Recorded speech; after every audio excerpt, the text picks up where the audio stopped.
سب سے بڑا کائنات کا سچ کیا ہے؟ کہ اللہ وحدہ لا شریک ہے۔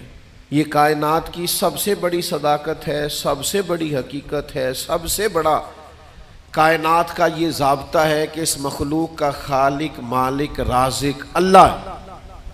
لیکن اللہ کہتا ہے ادعو الی سبیل ربک بالحکمہ، کسی کو اللہ کی طرف بھی بلاؤ نا تو حکمت کے ساتھ بلاؤ، اللہ کے رستے کی بھی دعوت دو تو دانائی کے ساتھ دو، لوگوں کو اللہ کی جانب بھی بلاؤ تو تم معاملہ فہم بن کے بلاؤ۔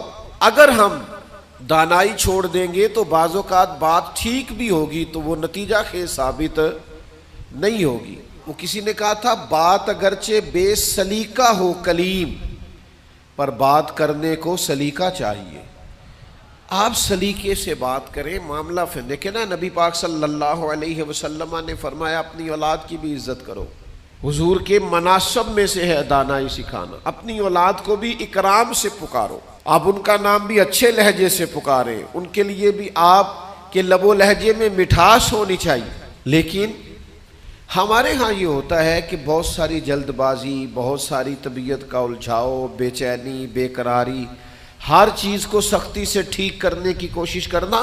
ہوتی ہیں بعض چیزیں بھی سختی سے ٹھیک، لیکن ساری چیزیں سختی سے ٹھیک نہیں ہوتی۔ آپ نہایت معاملہ فہمی کے ساتھ، نہایت تدبر کے ساتھ حضور لوگوں کو دین کی طرف بلاتے تو بڑے کمال انداز میں سرکار دعوت دیتے، اللہ کا پیغام دیتے تو اس میں اتنی مٹھاس ہوتی کہ دلوں میں بات گھر کر جاتی۔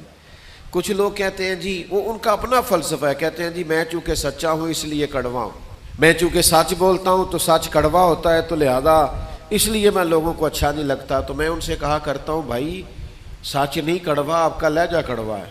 کائنات میں سب سے زیادہ سچ مدینے والے محبوب نے بولا ہے، اور اتنا میٹھا کر کے بولا ہے، اتنا پیارا کر کے بولا ہے کہ حضور سچ بولتے جاتے تھے اور سچ دلوں میں اترتا چلا جاتا تھا۔ سچ بولیں لیکن خوبصورتی سے، لیکن محبت سے، لیکن دانائی سے۔ یعنی ایک صحابی آئے تو ان کے چہرے پہ بڑا جلال تھا اور ان کے لہجے میں بڑا غصہ تھا، اور وہ بڑے بے چین اور بڑے بے قرار تھے کہ یا رسول اللہ میں ان مشرکین کو چھوڑوں گا نہیں۔ حضور نے فرمایا کیا ہوا؟ یا رسول اللہ وہ آپ کا نام بگاڑ بگاڑ کے لیتے ہیں، وہ بگاڑ کے نام لیتے ہیں اس لیے کہ وہ کہتے ہیں اگر ہم